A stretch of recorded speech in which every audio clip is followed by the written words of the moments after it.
Hello दोस्तों, आप सबका स्वागत है आज के नए व्लॉग में। आज का दिन बहुत इम्पोर्टेंट है क्योंकि ये फाइनली वो दिन आ ही गया जिसका मुझे कितने सालों से इंतज़ार था। आज मैं विज़िट करने जा रहा हूँ आईफ़ेल टावर जो कि पेरिस में है।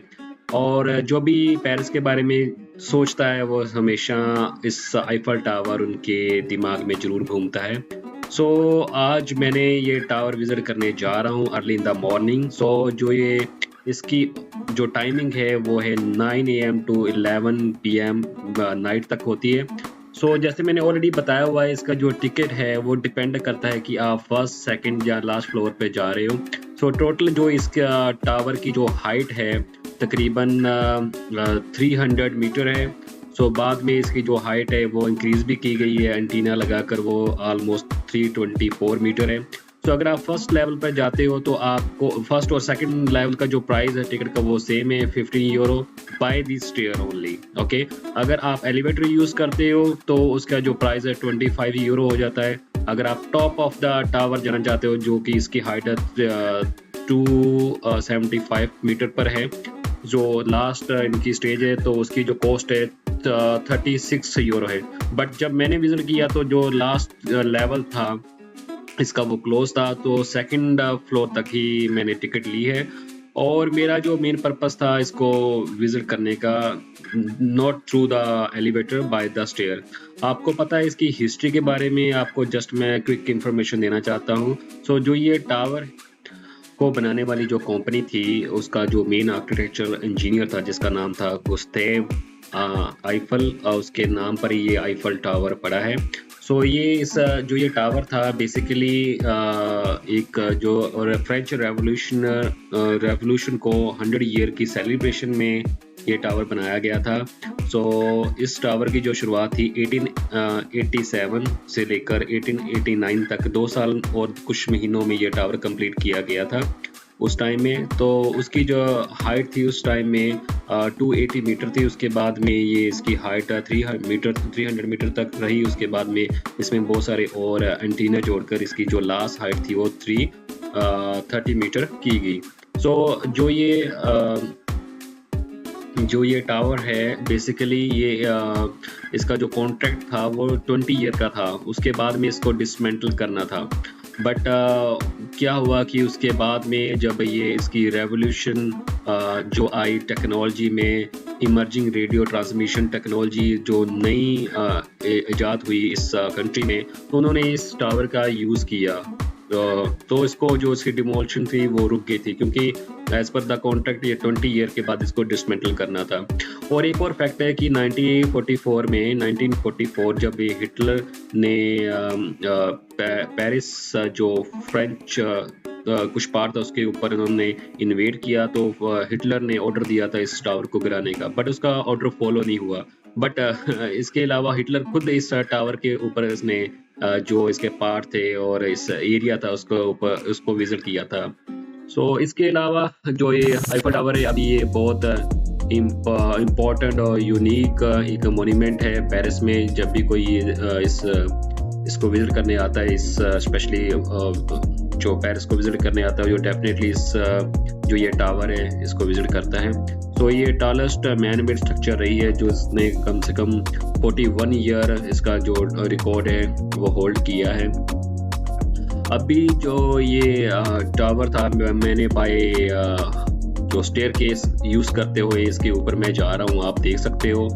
और ये काफ़ी इंटरेस्टिंग था क्योंकि जो बंदे एलिवेटर नहीं यूज़ करना चाहते, क्योंकि मेरा खुद का पर्सनल एक्सपीरियंस है, मैं स्टेयरकेस ही यूज़ की थी उस टाइम में, और ये मैं स्ट्रक्चर देख रहा था इसकी, और बहुत ही मैसिव स्ट्रक्चर थी इस आईफल टावर की। इस काइंड ऑफ एक स्ट्रक्चर से बना हुआ एक ढांचा था और कुछ ऐसा यूनिक नहीं था। इसके ऊपर एक कैफेटेरिया भी है जो कि फर्स्ट जो स्टेज है, फर्स्ट लेवल है इस आईफल टावर का, वहाँ पर कैफेटेरिया स्टे है। और इसके अलावा जो ये सेकंड फ्लोर है वहाँ पर एक रूम बनाया हुआ है जो कि टेलीकम्युनिकेशन का रूम है, और प्लस वो डेडिकेट किया हुआ है जो इंजीनियर थे उन्होंने उधर से ऑब्जर्व करते थे रेडियो फ्रिक्वेंसी, और प्लस जिन्होंने डिज़ाइन किया था उनकी अभी भी एक रेप्लिका उधर रखी हुई उन्होंने, जस्ट एक स्टैचू टाइप उसके अंदर।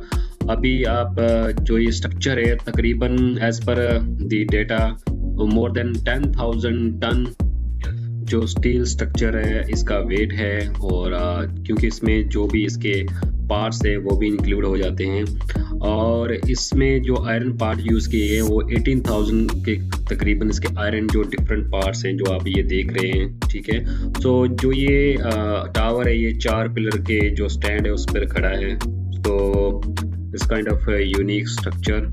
तो इसकी जो विड्थ है वो भी तकरीबन 400 फीट है फ्रॉम द ग्राउंड साइड। सो अगर इसकी बात की जाए स्ट्रक्चर की, जो कंप्लीशन में आपको मैंने बताया कि 2 साल से ज़्यादा टाइम लगा था, बट आज के टाइम में जो इसको एक मैजिक ऑफ लाइट जो एक मॉन्यूमेंट्स हैं सिटी में और स्पेशली पैरा सिटी में उसको देखा जाता है। सो ये जो टावर है ये मोस्ट विजिटेड प्लेस है पेरिस सिटी में आफ्टर डिज्नीलैंड और जो म्यूजियम्स हैं जो फेमस म्यूजियम हैं। और अगर मैं बात करूं इसके स्ट्रक्चर की, इसके सराउंडिंग जो है एक नेट लगी हुई है जो आयरन की नेट है। सो स्टेयरकेस के सराउंडिंग ऐसे जो ओपनिंग है उनको कवर किया हुआ है नेट के साथ, और जो ये इसकी सेंटर पार्ट है उस सेंटर पार्ट है उसमें ये लिफ्ट लगी हुई है जो कि थ्रू आउट ग्राउंड तक जाती है। सो जो सेकंड फ्लोर है उसमें मैंने जैसे आपको बताया कि उनके रेप्लिका जो कि उनके इंजीनियर थे, आर्किटेक्चर थे, उनकी ऐसे एक रूम बना हुआ है जैसे एक मेमोरी के लिए जहाँ पर उन्होंने इस चीज़ को डिज़ाइन किया था। और इसके जो टॉप के ऊपर है वहाँ पर एक टावर लगे हैं, एंटीना लगा हुआ है टेली कम्युनिकेशन का। सो ये काफ़ी इसकी जो काफ़ी हाइट हो जाती है। सो ये ग्लास में ये डोर है जो ओपन नहीं होता, बट आप क्राउड यहाँ पर देख सकते हो। और ये साथ में जो लगी हुई है लोहे की जाली जो आप देख सकते हो मैश लगी हुई है, ये तकरीबन थ्रू द रूफ और जो ये बैरिकेशन है उसको कवर करती हैं ताकि जो इन केस कोई मिस हैपनिंग ना हो सके। सो अभी मैं ये लिफ्ट में हूँ कि मैं अभी फर्स्ट से सेकंड फ्लोर ऊपर जा रहा था, तो मैंने यूज़ की स्टेयरकेस भी, बट इट्स रियली कि मैं ये भी देखना चाहता था कि इसकी जो लिफ्ट थी वो कितनी फास्ट है। इट्स लाइक नॉर्मल थी, बट इतना कुछ नहीं था कि कुछ मिनट लगते थे। अभी जब मैं सेकंड फ्लोर के साइड पे था तो यहाँ पर ये व्यू है पूरे सिटी का, जो मैंने आपको बताया कि यहाँ पर जो ये गार्डन है वो आप देख सकते हो, जो नीचे सिने जो रिवर है वो आप देख सकते हो। तो इसकी हाइट लगभग ज़्यादा ही है क्योंकि इतनी हाइट का जो स्ट्रक्चर है वो पेरिस में और भी है, बट ये एक स्पेशल स्ट्रक्चर है। सो इसका जो व्यू था अपना ऊपर हाइट से पेरिस सिटी का, इट्स रियली अमेजिंग कि आप यहाँ से 360 जो इसका था आप एंगल के साथ व्यू देख सकते थे। So it's was really worthful experience इस टावर के ऊपर आने का। सो ये रिकमेंड मैं करता हूँ कि जब भी कोई इस टावर को विजिट करने आए तो वो अर्ली मॉर्निंग आए अगर समर है, और अगर धूप निकली हुई है तब भी वो आए। अदरवाइज आपको फॉग की रीज़न से जो ये आप देख रहे हैं इसमें क्लाउड्स हैं उसकी रीज़न से आपको कुछ इतना ज़्यादा नहीं दिखाई देगा। सो अर्ली मॉर्निंग आए, काफ़ी रश होता है यहाँ पर, लाइंस काफ़ी बनी होती हैं, और जो ये फर्स्ट और सेकंड फ्लोर है यहाँ पर भी बहुत सारी गैदरिंग होती है। सो पिक्चर क्लिक करना काफ़ी डिफ़िकल्ट होता है। सो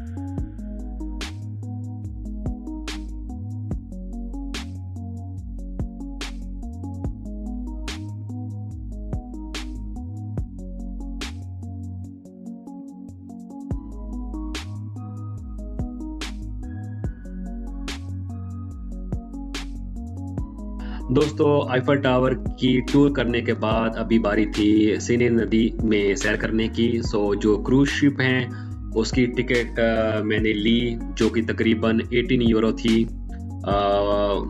रिटर्न टिकट, क्योंकि जो ये यहाँ पर टूर ऑपरेटर होते हैं अराउंड 1 आवर का जो है जर्नी कराते हैं आपको around 7 to 8 kilometre through this Seine river. So इसमें और भी बहुत सारे पैकेज होते हैं। अगर आप कॉस्टली टिकट लेते हो उसमें आपको जो ये डिनर होता है चाहे वो लंच होता है, प्लस उसमें आपके लिए बेवरेजेस का इंतज़ाम वो करते हैं। सो मैंने ये टिकट ली, इतनी एक्सपेंसिव नहीं थी, 18 यूरो की प्राइस की थी। और इस क्रूज शिप में डबल डेकर क्रूज शिप था, और इसमें जो टूर गाइड होता है कि इसमें आपको बताते हैं, इंग्लिश में ही बताते हैं मेनली।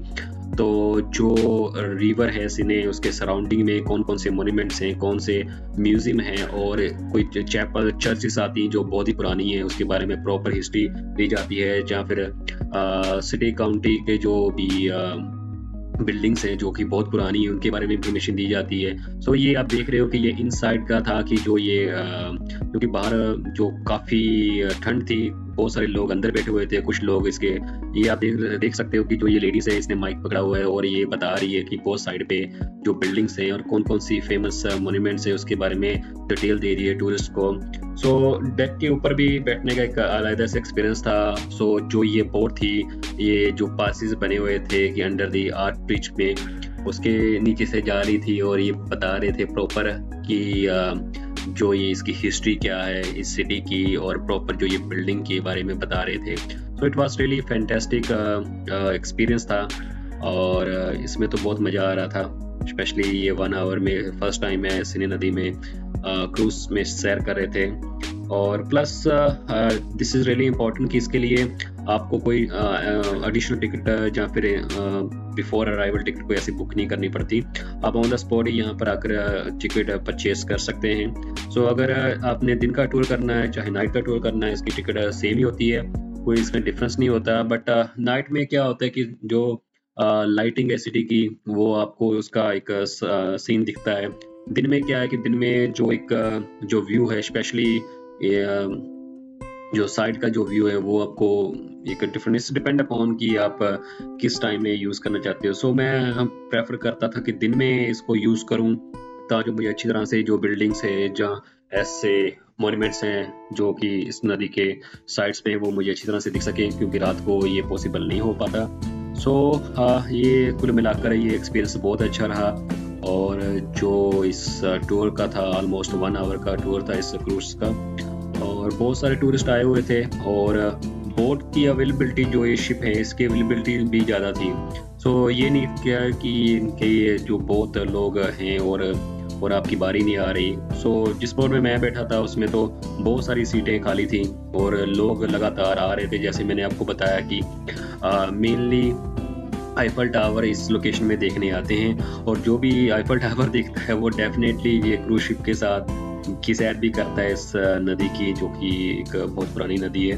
सो इस दौरान हमने बहुत सारे बिल्डिंग्स देखी साइड की, और लोकेशंस देखी, और पुराने जो इनकी मॉन्यूमेंट्स थे, जहाँ पुराने ब्रिजेस थे। आप जो ये ब्रिज देख रहे हो, ये मैंने आपको बताया कि आर्क ब्रिज है, जो कि 19th सेंचुरी का बना हुआ है। ये bridge starting of 19th century.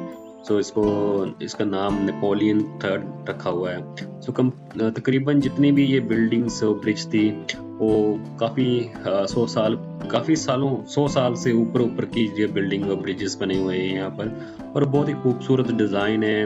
आपको जब आप इसको देखोगे तो आपको बहुत ही अच्छा लगेगा।